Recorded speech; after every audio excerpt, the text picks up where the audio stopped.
അപ്പോൾ നമ്മൾ ആ എക്സാമ്പിൾ വെച്ചിട്ട് ചെയ്യാം. നേരത്തെ നമ്മൾ എക്സാമ്പിൾ ചെയ്തു. ആ എക്സാമ്പിൾ ഇപ്പോൾ നമ്മൾ എന്താ കാൽക്കുലേറ്റ് ചെയ്ത്, നമ്മൾ ആക്ടിവിറ്റി എന്താണെന്ന് കാൽക്കുലേറ്റ് ചെയ്ത് വെച്ചിട്ടുണ്ട്. ആക്ടിവിറ്റി എന്താണെന്ന് ആ നെറ്റ്വർക്ക് നമ്മൾ കാൽക്കുലേറ്റ് ചെയ്തു. ഇനി അടുത്ത് എന്താ ചെയ്യേണ്ടത്, ഓരോ നോഡിന്റെ മുകളിലും ഈ ഒരു കൂടാരം നമ്മൾ കൺസ്ട്രക്ട് ചെയ്യുക. അപ്പോൾ ഈ കൂടാരത്തിന്റെ താഴെ ഭാഗത്ത് നമ്മൾ ESIs കൊടുക്കുക, മോൾ ഭാഗത്ത് എന്ത് കൊടുക്കുക, LCIസും. ESIs താഴെ ഭാഗത്ത്, LCIs മോൾ ഭാഗത്താണ് നമ്മൾ അതിന്റെ വാല്യൂ എത്രയാണ് വാല്യൂ കാൽക്കുലേറ്റ് ചെയ്തിട്ട് കൊടുക്കേണ്ടത്. അപ്പോൾ ഈ ESIസും LCIസും എങ്ങനെ കാൽക്കുലേറ്റ് ചെയ്യാം? ഫസ്റ്റ് നമ്മൾ കാൽക്കുലേറ്റ് ESI എന്നാണ് കാൽക്കുലേറ്റ് ചെയ്ത് തുടങ്ങിയിട്ട് നമ്മൾ ഫുൾ ESI കാൽക്കുലേറ്റ് ചെയ്യും. എന്നിട്ട് തിരിച്ച് ഇങ്ങോട്ടേക്കാണ്, ബാക്കിലോട്ടാണ് LC6 തിരിച്ച് ഇങ്ങോട്ടേക്കാണ് വരിക. ലാസ്റ്റ് നോഡ് തിരിച്ച് ഇങ്ങോട്ടേക്കാണ് LCIs വരിക. അപ്പം ESIs നമ്മൾ ആദ്യം കാൽക്കുലേറ്റ് ചെയ്യണം. അപ്പോൾ ESIന്റെ ES1 എന്നുള്ള സാധനം എപ്പോഴും 0 ആയിരിക്കും. അപ്പോൾ ഇവിടെ ES1 ആണ് ഇത്, ഇവിടുത്തെ ഫസ്റ്റ് പൊസിഷൻ. അപ്പോൾ അതെന്തായിരിക്കും, എപ്പോഴും 0 ആയിരിക്കും. ES1 is equal to 0. അതാണ് ഇവിടെ നമ്മൾ കൊടുത്തിട്ടുള്ള ES1 ഈക്വൽ ടു 0 ആയിരിക്കും. ഇനി അടുത്തത് ES2 എങ്ങനെ കാൽക്കുലേറ്റ് ചെയ്യാം? ES2 എന്ന് പറയുന്നത് 2ലേക്ക് എത്തുന്ന എല്ലാ ആക്ടിവിറ്റീസും അതിന് തൊട്ട് മുമ്പുള്ള നോഡിൽ നിന്ന് എത്രയാണ് വാല്യൂ അതിലേക്ക് ആഡ് ചെയ്യാം. അപ്പം തൊട്ട് മുമ്പ് എവിടെ നിന്നാണ്, ഇപ്പൊ 2ലേക്ക് 1 നിന്ന് മാത്രം ഒരു ആരോ മാത്രമേ ഉള്ളൂ നമ്മൾ 2ലേക്ക് വരുന്നത്. 2ലേക്ക് നമ്മൾ 1 നിന്ന് മാത്രമേ നമ്മൾ വരുന്നുള്ളൂ, വേറെ എവിടെ നമ്മൾ ആ ആരോ വരുന്നില്ല. അപ്പം 2ലേക്ക് വരുന്ന ആരോസ് എവിടെ നിന്നൊക്കെ ഉള്ളത്, 1 നിന്ന് മാത്രമേ ഉള്ളൂ. അപ്പോൾ 1 നിന്ന് ഏതൊക്കെ എടുക്കുന്നത്, 1 തുടക്കത്തിൽ എന്താണ് 1ന്റെ വാല്യൂ എന്താണ്, ES1ന്റെ വാല്യൂ 0 ആണ്. പ്ലസ് എന്താണ് വരിക, അവിടെ നിന്ന് ഇങ്ങോട്ടേക്ക് എടുക്കുന്ന ടൈം, അതാണ് 3. അപ്പം ES2 എന്ന് പറഞ്ഞ മാക്സിമം ഒറ്റ ആളുണ്ടാകും, മാക്സിമം ഓഫ് ES1 പ്ലസ് 3 എന്ന് വരും, which will be equal to 0 plus 3 which will be equal to 3 എന്ന് വരും. അങ്ങനെ അടിയിൽ നമ്മൾ 3 എന്ന് കൊടുത്തു. ഇനി അടുത്തത് ES3 കാൽക്കുലേറ്റ് ചെയ്യാം. ES3 കാൽക്കുലേറ്റ് ചെയ്യാൻ 3ലേക്ക് എത്തുന്ന രീതികൾ എങ്ങനെയാന്ന് നോക്കുക. ഈ 3ലേക്ക് നമ്മൾ എവിടെ നിന്നൊക്കെ വരാം, 1 എന്ന് വരാം, പിന്നെ എവിടെ നിന്ന് വരാം, 2 എന്നും വരാം. ഈ ആരോ നോക്കിയാൽ മനസ്സിലാവും. ആരോ 3ലേക്ക് എവിടെ നിന്നൊക്കെ ആരോ വരുന്നുണ്ട്, 1 എന്ന് ഇങ്ങനെ ആരോ വരുന്നുണ്ട്, പിന്നെ 2 എന്ന് ഇവിടെ നിന്ന് ഇങ്ങനെ ഒരു ആരോവും വരുന്നുണ്ട്. അപ്പം 1 എന്ന് വരുന്ന ആരോ അവിടെ ഉള്ള ESന്റെ വാല്യൂ എന്താണ്, 0 ആണ്. അപ്പൊ 0 പ്ലസ് 2. അപ്പം ES1 പ്ലസ് 2, അതാണ് ES3ന്റെ കാൽക്കുലേഷൻ നോക്കിയാൽ നിങ്ങൾ മനസ്സിലാവും. ES3 മാക്സിമം ആണ് എടുക്കേണ്ടത്, മാക്സിമം ഓഫ് ES1 പ്ലസ് 2. പിന്നെ എന്താ ഉള്ളത്, പിന്നെ 2 എന്ന് വരുന്നത്, 2 എന്താ വരുന്നത്, 2 എന്ന് വരുന്നത് 2ന് ഇപ്പം ES2ന്റെ വാല്യൂ 3 പ്ലസ് ഇവിടെ ഉള്ള ഡമ്മി ആക്ടിവിറ്റി ആയതുകൊണ്ട് ഡമ്മി ആക്ടിവിറ്റി 0 ആണ്. അപ്പോൾ ES2 പ്ലസ് 0. അപ്പൊ ES1 പ്ലസ് 2ഉം ES2 പ്ലസ് 0ഉം അപ്പൊ രണ്ട് സ്ഥലത്ത് നിന്ന് വരുന്നത്. അപ്പൊ രണ്ടിന്റെ വാല്യൂ കാൽക്കുലേറ്റ് ചെയ്യുക. അപ്പോൾ 2ഉം 3 ആണ് നമുക്ക് വാല്യൂ കിട്ടുക. അതിന്റെ മാക്സിമം എടുക്കുക, അതായിരിക്കും എന്തിന്റെ വാല്യൂ, ES3ന്റെ വാല്യൂ. അപ്പൊ നമ്മൾ മാക്സിമം ഓഫ് 2 3 എടുക്കുമ്പോൾ എന്ത് കിട്ടും, 2ന് 3 മാക്സിമം വാല്യൂ എന്ന് പറഞ്ഞാൽ എന്താണ്, 3 ആണ്. അപ്പൊ അങ്ങനെയാണ് നമ്മൾ 3 കിട്ടുന്നത്. അപ്പോൾ അത് അങ്ങനെയാണ് നമ്മൾ ഈ ESIകൾ കാൽക്കുലേറ്റ് ചെയ്യുന്നത്. അപ്പോൾ 1ൽ നമ്മൾ 1ൽ എന്താണ്, 1ൽ എപ്പോഴും 0 ആയിരിക്കും. അപ്പൊ 0 നമ്മൾ ഇട്ട് കൊടുക്കുന്നു. പിന്നെ 2ലേക്ക് ഒറ്റ ആരോ ഉള്ളൂ, അപ്പൊ അവിടുന്ന് എന്താണ് 2ലേക്ക് എത്ര, 0 പ്ലസ് 3 എന്ന് പറഞ്ഞാൽ E3, 0 പ്ലസ് E3, അതാണ് നമ്മളവിടെ ഇട്ട് കൊടുക്കുന്നത്, അവിടെ അടിയിൽ ഇട്ട് കൊടുക്കും. ഇനി അടുത്തത് ES3ലേക്ക് എത്തുമ്പോൾ ES3ലേക്ക് 2 വഴി കൂടെ വരാം. 1ലൂടെയും വരുന്നുണ്ട്, ഇവിടെ 2ലൂടെയും വരുന്നുണ്ട്. അപ്പോൾ 1ലൂടെ വരുമ്പോൾ 1 നിന്ന് 0 ആണ് തുടക്കത്തിൽ, പ്ലസ് 2 E2, അപ്പോൾ അതൊരു 2 ഉണ്ടാവും. പിന്നെന്താണ് 2ലൂടെ വരുമ്പോൾ എങ്ങനെ ഉണ്ടാവുക, ES2ന്റെ വാല്യൂ 3 ആണ്, പ്ലസ് ഈ 0. അപ്പം ഒന്നെങ്കിൽ 2 ആവാം 3 ആവാം. അതിൽ മാക്സിമം വാല്യൂ ആണ് നമ്മൾ ES3ക്ക് എടുക്കുക. അപ്പൊ മാക്സിമം ഓഫ് 2 3 എന്തായിരിക്കും, ഈക്വൽ ടു 3 ആയിരിക്കും. അങ്ങനെ ES3 കിട്ടി, ES3 എന്നാണ് കിട്ടി. ഇനി അടുത്ത് നമുക്ക് ES4 കാൽക്കുലേറ്റ് ചെയ്യാൻ പറ്റുമോ? ES4 കാൽക്കുലേറ്റ് ചെയ്യാൻ നമുക്ക് എന്തൊക്കെ വേണം, 3ന്റെ വാല്യൂ ആണ് 2ന്റെ വാല്യൂ. അപ്പോൾ 3ന്റെയും 2ന്റെയും വാല്യൂ ഉണ്ട്. അപ്പൊ നമുക്ക് ES4 കാൽക്കുലേറ്റ് ചെയ്യാം. അപ്പൊ 4ലേക്ക് എത്തുന്ന 4 എന്ന നോഡിലേക്ക് നമുക്ക് ഇതിലൂടെ എത്താം, 3ലൂടെയും വരാം 2ലൂടെയും വരാം. 3ലൂടെ വരുമ്പോൾ 3ൽ എന്താണുള്ളത്, ES3ന്റെ വാല്യൂ 3 ആണ്, പ്ലസ് എന്താണ് ആ ആക്ടിവിറ്റിക്ക് എടുത്തുള്ളത്, അതായത് 4 ആണ് അവിടേക്ക് എത്താനുള്ള സാധനം. അപ്പൊ 3 പ്ലസ് 4, അപ്പൊ ഒന്നെങ്കിൽ 3 പ്ലസ് 4 ആയിരിക്കും, അല്ലെങ്കിൽ വേറെ എന്താണ് 3 പ്ലസ് 2. 3 പ്ലസ് 2 എന്ന് പറഞ്ഞാൽ 5 വരും, മറ്റേ 3 പ്ലസ് 4 7. അപ്പൊ മാക്സിമം ഓഫ് 5 ആൻസർ, അതാണ് ഇവിടെ ES4 കാൽക്കുലേറ്റ് ചെയ്തത്. Maximum of ES2 plus 1 ES3 plus 4, അതായത് മാക്സിമം ഓഫ് 5, 7. അതിന്റെ മാക്സിമം എന്താണ്, 5 മേലും ഏറ്റവും വലിയ നമ്പർ 7. അങ്ങനെ നമ്മൾ 7 കിട്ടി. അങ്ങനെ നമ്മൾ ES4ന്റെ വാല്യൂ കാൽക്കുലേറ്റ് ചെയ്തു. ഇനി അടുത്ത ES5ന്റെ വാല്യൂ കാൽക്കുലേറ്റ് ചെയ്യാൻ കഴിയുമോ? ES5ന് കാൽക്കുലേറ്റ് ചെയ്യണമെങ്കിൽ ES5ലേക്ക് എവിടെ നിന്നൊക്കെ വരുന്നത്, 3 എന്നും വരുന്നുണ്ട് 4 എന്നും വരുന്നുണ്ട് ആരോസ്. അപ്പോൾ ES4ന്റെ വാല്യൂ നമ്മൾ കാൽക്കുലേറ്റ് ചെയ്തു, ES3ന്റെ വാല്യൂ നമ്മൾ കാൽക്കുലേറ്റ് ചെയ്തു. അപ്പോൾ നമുക്ക് ES5ന്റെ വാല്യൂ നമുക്ക് കാൽക്കുലേറ്റ് ചെയ്യാൻ പറ്റും. അപ്പോൾ ES5ന്റെ കാൽക്കുലേറ്റ് ചെയ്യാൻ എവിടെ നിന്നൊക്കെ വരുന്നു? 3 ഇങ്ങനെ ഒരു ആരോ വരുന്നുണ്ട്, 3 ഇങ്ങനെ ഒന്ന് വരുന്നുണ്ട്,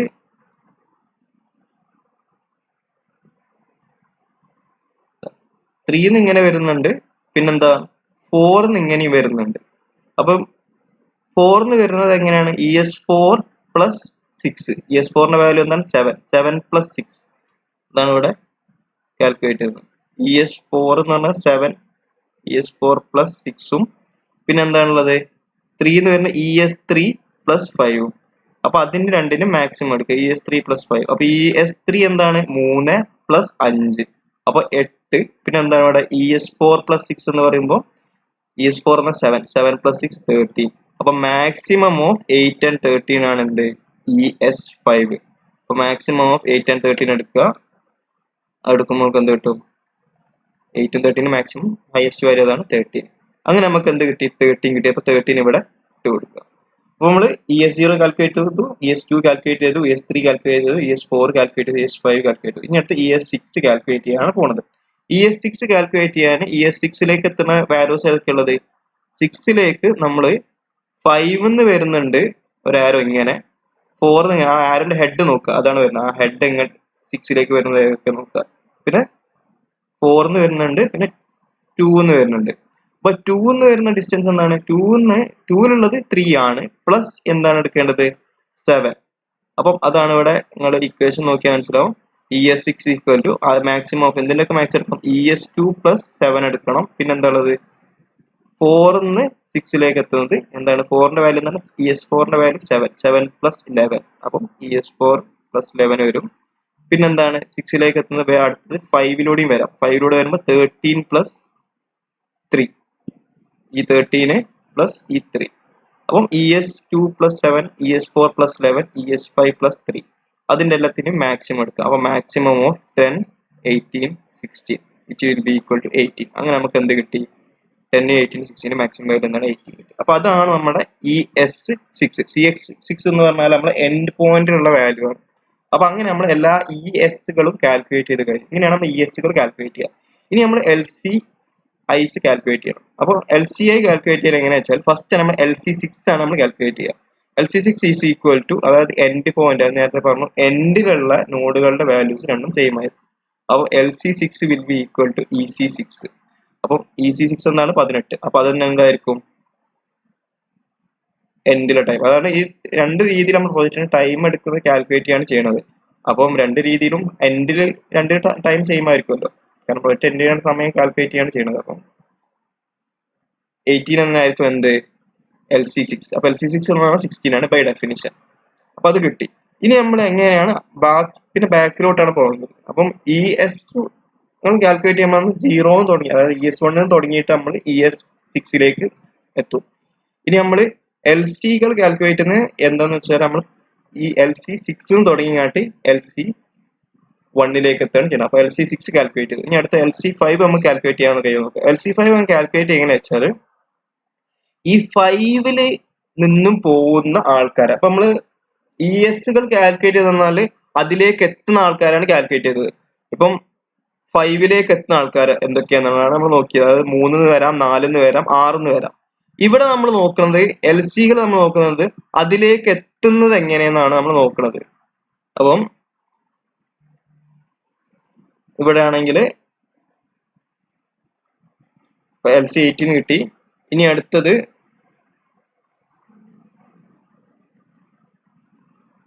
ഇവിടെ അപ്പം 5ൽ പോകുന്ന ആൾക്കാരത്. അപ്പൊ 5ൽ ഇപ്പൊ നമ്മള് 6ലേക്ക് മാത്രമേ പോകുന്നുള്ളൂ, വേറെ എങ്ങോട്ടേക്ക് പോകുന്നത്. അപ്പൊ ഇവിടുന്ന് ഇങ്ങോട്ടേക്കുള്ള ആരോസ് എന്തൊക്കെയാണെന്ന് നോക്കുക. അപ്പൊ 5ൽ ഇങ്ങോട്ടേക്ക് മാത്രമേ പോകുന്നുള്ളൂ. 5ൽ പുറത്തേക്കുള്ള ആരോ, ഇതുവരെ നമ്മൾ നോക്കിയിരുന്നത് ഉള്ളിലേക്കുള്ള ആരോ ആണ്. ഇനി നമ്മൾ നോക്കാൻ പോകുന്നത് പുറത്തേക്കുള്ള. അപ്പൊ 5ൽ പുറത്തേക്ക് ആരൊക്കെയാണ് പോകുന്നത്? അപ്പൊ പുറത്തേക്ക് പോകുന്ന ആരോസ് ആരൊക്കെയാണ്? അപ്പൊ ഈ S5കൾ കാൽക്കുലേറ്റ് എങ്ങനെയാണ്? ഇവിടുന്ന് ഇങ്ങോട്ടേക്ക് വരുന്ന ആരോസ്. അപ്പൊ ഇവിടെ ഈ ഒരു ആരോ, 5ൽ ആരോ, ഈ ആരോ, പിന്നെ ഈ രണ്ട് ആരോസ് മാത്രമേ ഉണ്ടായിരുന്നുള്ളൂ. ഇവിടെ നമ്മൾ LC5 കാൽക്കുലേറ്റ് ചെയ്യുമ്പോൾ ഇവിടുന്ന് പുറത്തേക്ക് പോകുന്ന ആരോസ് ആണ്. പുറത്തേക്ക് പോകുന്ന ആരോ, ഒറ്റ ആരോ മാത്രമേ പുറത്തേക്ക് പോകുന്നുള്ളൂ. 5ൽ പോകുന്ന ആരോസ്, 5ൽ ഒറ്റ ആരോ പോകുന്നുള്ളൂ. അപ്പം LC5 will be equal to minimum of അതിന്റെ എല്ലാത്തിന്റെയും പുറത്തേക്ക് പോകുന്ന എല്ലാ ആരോസിന്റെയും മിനിമം അതിലേക്ക് എത്തുന്ന മിനിമം. അതായത് ഇപ്പം 18ലേക്ക് എത്തുന്നത് 18 മൈനസ് 3 എടുക്കുക. അപ്പം 18 മൈനസ് 3 എടുക്കുക. അതായിരിക്കും അതിന്റെ എല്ലാത്തിനും മിനിമം. അപ്പൊ ഇവിടെ 6ലേക്ക് 18 നമ്മളെ കയ്യിലുള്ളത്. 18 മൈനസ് 3 എടുക്കുമ്പോൾ നമ്മൾ ഏതെടുക്കും ഈ LC5ലേക്ക് എത്താം. LC5 എങ്ങനെ കാൽക്കുലേറ്റ് ചെയ്താൽ നമ്മൾ LC6 എടുക്കുക.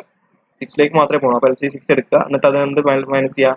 3 മൈനസ്. ഈ 3 നമ്മൾ മൈനസ് ചെയ്യുന്നത്. അപ്പൊ 3 മൈനസ് ചെയ്യുമ്പോൾ എന്ത് കിട്ടും? 18 മൈനസ് 3 ചെയ്യുമ്പോൾ 15 കിട്ടും. അങ്ങനെ നമ്മൾ എന്ത് കാൽക്കുലേറ്റ് ചെയ്യുക? LC5 കാൽക്കുലേറ്റ് ചെയ്യുക. അപ്പൊ ES5 കാൽക്കുലേറ്റ് നമ്മൾ ആഡ് ചെയ്തിങ്ങോട്ട് മാക്സിമം ആണ് നോക്കുന്നത്. ഇവിടെ നമ്മൾ സബ്സ്ട്രാക്ട് ചെയ്തിങ്ങോട്ട് മിനിമം ആണ് നോക്കുന്നത്. അപ്പൊ സബ്സ്ട്രാക്ട് ചെയ്യുമ്പോൾ ബാക്കോട്ടേക്കാണ് പോകുന്നത്. അപ്പൊ നമ്മൾ 5 കാൽക്കുലേറ്റ് ചെയ്തു. ഇനി 4 കാൽക്കുലേറ്റ് ചെയ്യാൻ എന്തൊക്കെ ചെയ്യേണ്ടത് നോക്കുക. അപ്പം ഇവിടെ നമ്മൾ LC5 ഇപ്പൊ കാൽക്കുലേറ്റ് ചെയ്തു. ഇനി LC4 കാൽക്കുലേറ്റ് ചെയ്യാൻ എന്താണ്? മിനിമം ഓഫ് എടുക്കുക. എന്തിന്റെ മിനിമം ആണ് എടുക്കേണ്ടത്? നമ്മളിപ്പോ ഇവിടെ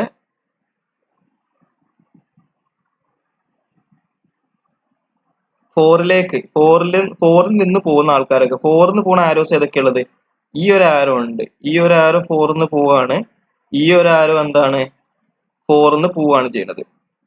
അപ്പൊ ഈ രണ്ട് ആരോസ് പോകുന്നുണ്ട്. അപ്പൊ എങ്ങോട്ടേക്കാണ് പോകുന്നത്? ഒന്ന് 6ലേക്ക് പോകുന്നു, ഒന്ന് 5ലേക്ക് പോകുന്നു.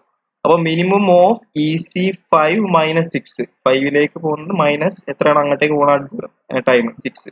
അപ്പം മിനിമം ഓഫ് ഇവിടെ നോക്കിയാൽ ഇക്വേഷൻ നോക്കിയാൽ മനസ്സിലാവും. Minimum of LC5 minus 6 and LC6 minus 11. അതായത് ഈ 11 ആണ് ഈ 11. LC6 എന്ന് 11 ഓർക്കുക, LC5 എന്ന് എന്ത് ഓർക്കുക? 6 ഓർക്കുക. അപ്പൊ LC5 നമ്മൾ ഓൾറെഡി കാൽക്കുലേറ്റ് ചെയ്തു 15 ആണ്. അപ്പൊ 15 മൈനസ് 6 എന്ന് പറയുമ്പോൾ നമുക്ക് എന്ത് കിട്ടും? 9 കിട്ടും. പിന്നെ 18 മൈനസ് 11 കൊടുക്കുമ്പോൾ നമുക്ക് എന്ത് കിട്ടും? 7 കിട്ടും. ഇക്വേഷനിൽ നോക്കിയാൽ മിനിമം ഓഫ് 9 70 മിനിമം എടുക്കുക. അതെന്താണ്? 7. അപ്പൊ അതാണ് നമ്മൾ എന്ത്? LC4. നമ്മൾ LC4 കാൽക്കുലേറ്റ് ചെയ്തു. ഇനി അടുത്തത് LC3 കാൽക്കുലേറ്റ് ചെയ്യാൻ. LC3 കാൽക്കുലേറ്റ് ചെയ്യാൻ LC3യിൽ നിന്ന് പോകുന്ന ആൾക്കാർ ആരൊക്കെ നോക്കുക. അപ്പൊ 3യിൽ നിന്ന് പോകുന്ന ആരോസ് ആരൊക്കെ പോകുന്നത്? ഒരു ആരോ 5ലേക്ക് ഇങ്ങനെ ഒരു ആരോ പോകുന്നുണ്ട്. പിന്നെ ആരോ എങ്ങോട്ടേക്ക് പോകണം? അപ്പൊ 3ലേക്ക് ഇങ്ങനെ 3 നിന്ന് 4ലേക്ക് ഒരു ആരോ ഇങ്ങനെ പോകുന്നുണ്ട്. അപ്പൊ 2 ആരോസാണ് പോകണം. അപ്പൊ പോണ ആരോസിലേക്കുള്ള LCകളൊക്കെ കാൽക്കുലേറ്റ് ചെയ്തോ നോക്കുക. അപ്പം നോക്കിയാൽ മനസ്സിലാവും കാൽക്കുലേറ്റ് ചെയ്ത് നമ്മൾ 15 കിട്ടിയിട്ടുണ്ട്. ഇവിടെ 4 LC4 7 കിട്ടിയിട്ടുണ്ട്. അപ്പം LC3 എങ്ങനെ calculate? LC3 will be equal to minimum of LC4 minus E4. അപ്പൊ LC4 minus E4. LC4 എന്താണ്? 7 മൈനസ് 4. അപ്പൊ ഒരു 3 വരും. പിന്നെ എന്താണുള്ളത്? മിനിമം ഓഫ് LC5 മൈനസ് ഇവിടെ 5. ഇത് 5 ആണ്. അപ്പം LC5 മൈനസ് 5. അപ്പൊ 30 മൈനസ് 5 എന്ത് വരും? 10 വരും. അപ്പൊ അങ്ങനെ അതിന് വേണ്ടി മിനിമം കാൽക്കുലേറ്റ്. അപ്പൊ LC3 will be equal to minimum of LC5 minus 5 and LC4 minus 4. അപ്പൊ minimum of 10 and 3 will be equal to 3. ഇനി അടുത്തത് 2ന്റെ കേസ്. 2ൽ നിന്ന് പോകുന്ന ആരോസ് എന്തൊക്കെയാന്ന് നോക്കുക. 2ൽ നിന്ന് ഇപ്പോൾ ഏതൊക്കെ ആരോസ് ആണ് പോകുന്നത്?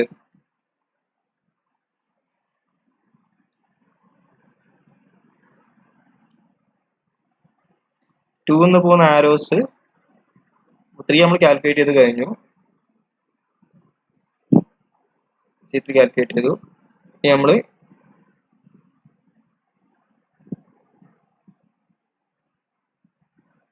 LC2. ഇപ്പൊ 2ൽ നിന്ന് പോകുന്ന ആരോസ് ഏതൊക്കെയാണ്? അപ്പൊ 2ന്ന് ഇങ്ങനെ ഒരു ആരോ ഇങ്ങോട്ടേക്ക് പോകുന്നുണ്ട്, ഇങ്ങനെ ഒരു ആരോ ഇങ്ങോട്ടേക്ക് പോകുന്നുണ്ട്, പിന്നെ ഇങ്ങനെ ഒരു ആരോ ഇങ്ങോട്ടേക്ക് പോകുന്നുണ്ട്. അപ്പൊ 3 ആരോസ് പോകുന്നുണ്ട്. അപ്പൊ 3 വാല്യൂസ് കാൽക്കുലേറ്റ് ചെയ്യണം. അപ്പൊ 2ൽ നിന്ന് പോകുന്ന ഒരു ആരോ എങ്ങോട്ടേക്കാണ്? 3ലേക്കാണ് പോകുന്നത്. അപ്പം LC3 minus 0 first value. LC3 minus 0 ആയിട്ടാണ് ഈ ടൈമാണ് 0. LC3ന്റെ വാല്യൂ 3 മൈനസ് 0 എന്ന് വരും. പിന്നെ എന്താണ്? LC2 7. LC2 പറഞ്ഞാൽ 6 എന്നാണ്, 6ലേക്കാണ് പോകുന്നത്. അപ്പോൾ LC6 മൈനസ് 7. 6 എന്താണ്? LC6 18 മൈനസ് 7 വരും. പിന്നെ ഇവിടെ നിന്ന് ഇങ്ങോട്ട് അടുത്ത് പോകുന്നത് LC4ലേക്കാണ് പോകുന്നത്. അപ്പോൾ 4 എന്താണുള്ളത്? LC4 minus E2. LC4 7 minus 2. അപ്പം LC2 will be equal to minimum of LC3 minus 0, LC4 minus 2 and LC6 minus 7. It will be equal to minimum of 3, 5 and 11. Okay. അതിന്റെ മിനിമം എന്താണ്? മിനിമം വാല്യൂ 3 ആണ്. അത് നമ്മൾ LC2 calculate ചെയ്തു. ഇനി നമ്മൾ LC1 calculate ചെയ്യാൻ എന്താ ചെയ്യേണ്ടത്? It will be equal to 1, 0 ആയിരിക്കും. കാൽക്കുലേറ്റ് ചെയ്യാൻ ആവശ്യമില്ല. കാൽക്കുലേറ്റ് ചെയ്ത് നോക്കണമെങ്കിൽ കാൽക്കുലേറ്റ് ചെയ്ത് നോക്കാം. അപ്പം ഇത് നമുക്ക് മനസ്സിലാവുന്ന ഒരു കാര്യം എന്ന് വെച്ചാൽ എൻഡും സ്റ്റാർട്ടിംഗ് പോയിന്റും എൻഡിങ് പോയിന്റും സെയിം തന്നെ ആയിരിക്കും. അതിന്റെ ഇടയിൽ നമുക്ക് വ്യത്യാസം വരാം. ഇനി അടുത്തത് എന്താണ്, ഇങ്ങനെയാണ് നമ്മൾ എന്ത് കാൽക്കുലേറ്റ് ചെയ്യുക, LC5ഉം LC-ISഉം ES-ISഉം കാൽക്കുലേറ്റ് ചെയ്യുന്നത്. അപ്പൊ അതൊക്കെ കാൽക്കുലേറ്റ് ചെയ്ത് കഴിഞ്ഞാൽ നമുക്ക് ഇങ്ങനെ ഒരു ബ്ലോക്ക് കിട്ടും. ഇങ്ങനെ ഒരു ബ്ലോക്ക് കിട്ടിയിട്ട് ഇനി ഇതിൽ എന്താണ് ക്രിട്ടിക്കൽ പാത്ത് എന്നുള്ള സാധനം കാൽക്കുലേറ്റ് ചെയ്യണം. അതെങ്ങനെ കാൽക്കുലേറ്റ് ചെയ്യാന്ന് നോക്കാം. നമ്മൾ ES-IS കാൽക്കുലേറ്റ് ചെയ്തു, LC-ISഉം കാൽക്കുലേറ്റ് ചെയ്തു.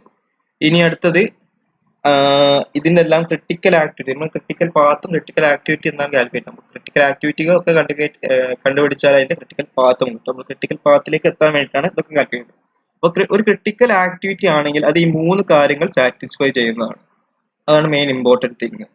അതായത് ഒരു ക്രിട്ടിക്കൽ ആക്ടിവിറ്റി ആകുമ്പോൾ അതെന്തായിരിക്കും, അതിന്റെ ES-IS will be equal to LC-IS ആയിരിക്കും. പിന്നെ ESJ ഈക്വൽ ടു LCJ ആയിരിക്കും. പിന്നെന്താണ്, ESJ minus ESI will be equal to LCJ minus LCI will be equal to TIJ. അതായത് ഇത് ഐന്ന് ജെയിലേക്കുള്ള ഒരു ആക്ടിവിറ്റി പോവുകയാണെങ്കിൽ ആ ആക്ടിവിറ്റി ക്രിട്ടിക്കൽ ആക്ടിവിറ്റി ആണെങ്കിൽ ഈ വാല്യൂം പിന്നെ ഈ മുകളിലത്തെ വാല്യൂം ഈക്വൽ ആയിരിക്കണം. പിന്നെ താഴെ ഈ വാല്യൂം ഈക്വൽ ആയിരിക്കണം. പിന്നെ എന്താണെന്ന് വെച്ചാൽ ഇതും മൈനസ് ചെയ്ത് ഇതിന്റെ രണ്ട് സബ്സ്ട്രാക്ട് ചെയ്താൽ ഇവിടെയാണ് TIJ ഉണ്ടാവും, അതായത് ഇവിടെ ഒരു വാല്യൂ ഉണ്ടാവും. ഇവിടെയാണ് നമ്മൾ എടുക്കുന്ന ടൈം എന്നുള്ള സാധനം കൊടുക്കല്. നമ്മൾ TIJ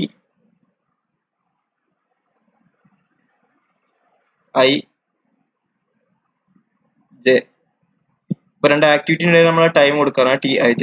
അപ്പോൾ ഈ LCJ മൈനസ് LCI അല്ലെങ്കിൽ ESJ എന്ന് ESI കുറച്ചാൽ നമുക്ക് എന്ത് കിട്ടണം, ഈ TIJ കിട്ടണം. അപ്പൊ ഈ 3 കാര്യങ്ങൾ സാറ്റിസ്ഫൈ ചെയ്താൽ മാത്രമേ അത് എന്താവൂ, അതൊരു ക്രിട്ടിക്കൽ ആക്ടിവിറ്റി ആവും. അപ്പൊ ഇവിടെ ഉള്ള എന്തൊക്കെ ആക്ടിവിറ്റീസ് ആണ് ക്രിട്ടിക്കൽ ആക്ടിവിറ്റീസ് നമ്മൾ നോക്കാം. അപ്പൊ ഇവിടെ നോക്കിയാൽ മനസ്സിലാവും. ഫസ്റ്റത്തെ ആക്ടിവിറ്റി ക്രിട്ടിക്കൽ ആക്ടിവിറ്റി ആണോ നോക്കുക. അപ്പോൾ 1 നിന്ന് 2 3ലേക്ക് പോകുന്നത് ക്രിട്ടിക്കൽ ആക്ടിവിറ്റി ആണോ നോക്കാനാണ് നമ്മൾ നോക്കുന്നത്. അപ്പം 1 നിന്ന് 3ലേക്ക് ക്രിട്ടിക്കൽ ആക്ടിവിറ്റി ആണോ നോക്കുക. അതിനെന്താ ചെയ്യേണ്ടത്, ഈ വാല്യൂം ഈക്വൽ ആണോ, ആണ്. ഈ വാല്യൂം ഈക്വൽ ആണോ, ആണ്. അപ്പൊ ഫസ്റ്റ് രണ്ട് കണ്ടീഷൻ സാറ്റിസ്ഫൈ ചെയ്തു. ഇനി അടുത്തത് എന്താ വെച്ചാൽ ഇതിന്ന് കുറച്ചാൽ, അതായത് 3 - 0 ചെയ്താൽ ഈ 2 കിട്ടുമോ, കിട്ടൂല. കിട്ടാത്തത് കൊണ്ട് ഇതെന്തല്ല, ക്രിട്ടിക്കൽ ആക്ടിവിറ്റി അല്ല. അപ്പോൾ 1 നിന്ന് 3ലേക്കുള്ള ആക്ടിവിറ്റി ക്രിട്ടിക്കൽ ആക്ടിവിറ്റി അല്ല. ഇനി അടുത്ത് 1 നിന്ന് 2ലേക്കുള്ള ആക്ടിവിറ്റി നോക്കുക. ഇവിടെ ഇപ്പം ഈ വാല്യൂ ഈക്വൽ ആണ്. പിന്നെന്താണ്, ഈ വാല്യൂ മുകളിലത്തെ വാല്യൂ ഈക്വൽ ആണോ, ആണ്. ഇനി അടുത്തത് നോക്കേണ്ട. അപ്പൊ ഫസ്റ്റ് രണ്ട് കണ്ടീഷൻ സാറ്റിസ്ഫൈ ചെയ്തു. ഇനി അടുത്ത കണ്ടീഷൻ എന്താണ്, ഇതിന്ന് ഇത് കുറച്ചാൽ, അപ്പൊ ഈ അടിയത്തെ 3 0, ഈ അടിയത്തെ 0 കുറച്ചാൽ 3 കിട്ടും. 3 കിട്ടുമോ നോക്കുക, കിട്ടും. 3 - 0 ചെയ്താൽ എന്ത് കിട്ടും, നമുക്ക് 3 കിട്ടും. അപ്പം മൂന്നാമത്തെ ഇത് സാറ്റിസ്ഫൈ ചെയ്തു. അത് സാറ്റിസ്ഫൈ ചെയ്തുകൊണ്ട് എന്താവും, ക്രിട്ടിക്കൽ ആക്ടിവിറ്റി. അപ്പൊ ക്രിട്ടിക്കൽ ആക്ടിവിറ്റി കാണിക്കാൻ വേണ്ടിയിട്ടാണ് നമ്മൾ ഡബിൾ ആരോ കൊടുക്കുന്നത്. ഈ ആരോന്റെ അർത്ഥം എന്താണ്, ക്രിട്ടിക്കൽ ആക്ടിവിറ്റി ആണെന്നാണ്. അപ്പൊ 1 നിന്ന് 2ലേക്കുള്ള ആക്ടിവിറ്റി എന്താണ്, ഒരു ക്രിട്ടിക്കൽ ആക്ടിവിറ്റി ആണ്. ഇനി അടുത്തത് 2 നിന്ന് 3ലേക്കുള്ളത് നോക്കുക. 2 നിന്ന് 3ലേക്കുള്ള ആക്ടിവിറ്റി ക്രിട്ടിക്കൽ ആക്ടിവിറ്റി ആണോ നോക്കുക. അതിനെന്താ ചെയ്യേണ്ടത്, ഫസ്റ്റ് ഈ വാല്യൂ സെയിം ആണോ നോക്കുക, ആണ്. ഈ വാല്യൂ സെയിം ആണോ നോക്കുക, ആണ്. ഇനി അടുത്ത് നോക്കേണ്ടത് 3 നിന്ന് 3 മൈനസ് ചെയ്താൽ 0 കിട്ടുമോ നോക്കുക. അപ്പോൾ 3 നിന്ന് 3 മൈനസ് ചെയ്താൽ 0 കിട്ടുമോ, കിട്ടും. അപ്പൊ ഇതെന്താണ്, ക്രിട്ടിക്കൽ ആക്ടിവിറ്റി. അതുകൊണ്ട് നമ്മളിവിടെ ഡബിൾ ആരോ ഇട്ട് കൊടുത്തു. ഇനി അടുത്ത് 4ലേക്കുള്ളത് നോക്കുക. 2 നിന്ന് 4ലേക്കുള്ള ആക്ടിവിറ്റി ക്രിട്ടിക്കൽ ആക്ടിവിറ്റി ആണോ നോക്കുക. അപ്പം 2ൻ്റെത് മുകളിലത്തെ ഭാഗത്ത് സെയിം ആണ്. ഇനി ഇവിടെ എന്താണ്, 7 അപ്പൊ ഇത് രണ്ടും സെയിം ആണ്. അപ്പൊ ഫസ്റ്റത്തെ രണ്ട് കണ്ടീഷൻ സാറ്റിസ്ഫൈ ചെയ്തു. മൂന്നാമത്തെ കണ്ടീഷൻ എന്താണ്, 7 - 3 ചെയ്താൽ 2 കിട്ടുമോ, ഇല്ല. 7 - 3 ചെയ്താൽ നമുക്ക് 4 ആണ് കിട്ടുന്നത്, 2 അല്ല കിട്ടില്ല. അപ്പൊ അതുകൊണ്ട് എന്തല്ല, ഒരു ക്രിട്ടിക്കൽ ആക്ടിവിറ്റി അല്ല. അപ്പൊ ഇതൊരു ക്രിട്ടിക്കൽ ആക്ടിവിറ്റി. സിമിലർലി ഇവിടുന്ന് 7 2 നിന്ന് 6ലേക്ക് പോകുന്നത് ക്രിട്ടിക്കൽ ആക്ടിവിറ്റി ആണോ നോക്കുക. എന്താണ്, 3 ആണ്. 18 രണ്ട് ഈക്വൽ ആണ്. അപ്പൊ എന്താണ്, ഫസ്റ്റ് രണ്ട് കണ്ടീഷൻ സാറ്റിസ്ഫൈ. മൂന്നാമത്തെ കണ്ടീഷൻ 18 - 3 ചെയ്താൽ 18 ഈ 18 ഈ 3 മൈനസ് ചെയ്താൽ 18 - 3 ചെയ്താൽ നമുക്ക് 7 കിട്ടുമോ, കിട്ടൂല. കിട്ടാത്തത് കൊണ്ട് ഇതെന്തല്ല, ഇതും ക്രിട്ടിക്കൽ ആക്ടിവിറ്റി അല്ല. ഇനി അടുത്തത് 3 നിന്ന് 4ലേക്ക് ട്രാവൽ ചെയ്ത് നോക്കാം. ഇത് രണ്ടും സെയിം ആണ്, 3 - 3 സെയിം ആണ്. അപ്പൊ രണ്ട് കണ്ടീഷൻ സാറ്റിസ്ഫൈ ചെയ്തു. ഇനി 7 - 3 ചെയ്താൽ നമുക്ക് 4 കിട്ടുമോ, കിട്ടും. കിട്ടുന്നത് കൊണ്ട് എന്താണ്, ഇതൊരു ക്രിട്ടിക്കൽ ആക്ടിവിറ്റി ആണ്. ക്രിട്ടിക്കൽ ആക്ടിവിറ്റി ആണ് നമ്മൾ ഡബിൾ ആരോ ഇട്ട് കൊടുക്കുക. ഇനി അടുത്ത് 3 നിന്ന് 5ലേക്ക് ട്രാവൽ ചെയ്ത് നോക്കാം. 3 5 ട്രാവൽ ചെയ്യുമ്പോൾ ഇവിടെ എന്താണ് 3 ഓക്കെ ആണ്. പക്ഷെ ഇവിടെ 15 13 എന്തല്ല സെയിം വാല്യൂ അല്ല. സെയിം വാല്യൂ അല്ലാത്തത് കൊണ്ട് എന്തല്ല ഇതെന്തല്ല കണ്ടീഷൻ രണ്ടാമത്തെ കണ്ടീഷൻ സാറ്റിസ്ഫൈ ചെയ്യുന്നില്ല. രണ്ടാമത്തെ കണ്ടീഷൻ സാറ്റിസ്ഫൈ ചെയ്യാത്തതുകൊണ്ട് മൂന്ന് കണ്ടീഷൻ സാറ്റിസ്ഫൈ ചെയ്യണം. അപ്പോൾ ഏതെങ്കിലും ഒന്ന് കണ്ടീഷൻ സാറ്റിസ്ഫൈ ചെയ്യാൻ മതി. ഇവിടെ രണ്ടാമത്തെ കണ്ടീഷൻ തന്നെ സാറ്റിസ്ഫൈ ഇല്ല. അപ്പൊ അത് നമ്മൾക്ക് എന്തല്ല ക്രിട്ടിക്കൽ ആക്ടിവിറ്റി അല്ല, അത് വിടാം. അപ്പൊ ഇവിടുന്ന് ഇങ്ങോട്ടേക്കുള്ള ആരോ നോക്കേണ്ട ആവശ്യമല്ല, ഇവിടുന്ന് ഇങ്ങോട്ടേക്കുള്ള ആരോ നോക്കേണ്ട ആവശ്യമല്ല. കാരണം എന്താണ്, ഇവിടെ ഈ കണ്ടീഷൻ സാറ്റിസ്ഫൈ ആയതുകൊണ്ട് ഇങ്ങോട്ടേക്ക് ഏത് ആക്ടിവിറ്റി എന്തല്ല ക്രിട്ടിക്കൽ ആക്ടിവിറ്റി ആവില്ല. അപ്പൊ സെക്കൻഡ് കണ്ടീഷൻ സാറ്റിസ്ഫൈ ആയതുകൊണ്ട് ഈ ആരോ സെപ്പറേറ്റ് ആയിട്ട് നോക്കേണ്ട ആവശ്യമില്ല. അപ്പൊ ഇനി അടുത്ത് എന്താണ് 6 നോക്കുക. അപ്പം ഈ ആരോ അല്ല, ഈ ആരോവും അല്ല. കാരണം എന്താണ് ഇവിടെ 15 3. അപ്പം ഫസ്റ്റ് കണ്ടീഷൻ സാറ്റിസ്ഫൈ 5 6 ട്രാവൽ ചെയ്യുന്നത് ക്രിട്ടിക്കൽ ആക്ടിവിറ്റി ആവില്ല. കാരണം എന്താണ് ഫസ്റ്റ് കണ്ടീഷൻ സാറ്റിസ്ഫൈ ആയിട്ടില്ല. കാരണം 15 = 13 അല്ല. അപ്പോൾ ഈ ആരോ നമുക്ക് നോക്കേണ്ട ആവശ്യമല്ല. അപ്പൊ ഇനി അടുത്തത് എന്താ നോക്കാനുള്ളത്, ഈ ആരോ മാത്രം നോക്കിയാൽ മതി. ഇവിടുന്ന് 4 6 ട്രാവൽ ചെയ്യുമ്പോൾ 7 ഓക്കെ ആണ്. 18 = 18 ആണ്. ഇനി 18 - 7 ചെയ്ത് നമുക്ക് 11 കിട്ടുമോ? കിട്ടും. 18 - 7 ചെയ്ത് നമുക്ക് 11 കിട്ടും. 11 കിട്ടണമായതുകൊണ്ട് ഇതെന്താണ് ക്രിട്ടിക്കൽ ആക്ടിവിറ്റി ആണ്. അതുകൊണ്ട് 4 to 6 ഒരു ക്രിട്ടിക്കൽ ആക്ടിവിറ്റി. അപ്പൊ നമുക്ക് എന്താണ് ഈ ഫസ്റ്റ് പോയിന്റിൽ നിന്ന് ലാസ്റ്റ് പോയിന്റിലേക്ക് ട്രാവൽ ചെയ്യുന്ന പാത്ത് ഏതാ നോക്കുക. അതാണ് നമ്മുടെ ക്രിട്ടിക്കൽ പാത്ത്. അപ്പൊ ഈ ആക്ടിവിറ്റിയിലൂടെ ട്രാവൽ, അപ്പൊ ഡബിൾ ആരോയിലൂടെ ട്രാവൽ എങ്ങനെ 1 - 2 പോവുക, 2 - 3 പോവുക, 3 - 4 പോവുക, 4 - 6 പോവുക. ആ പാത്താണ് നമ്മുടെ critical path. So 1 to 2, 2 to 3, 3 to 4, 4 to 6. ഈ പാത്തിനെ പറഞ്ഞ പേരാണ് എന്ത്, ക്രിട്ടിക്കൽ പാത്ത്.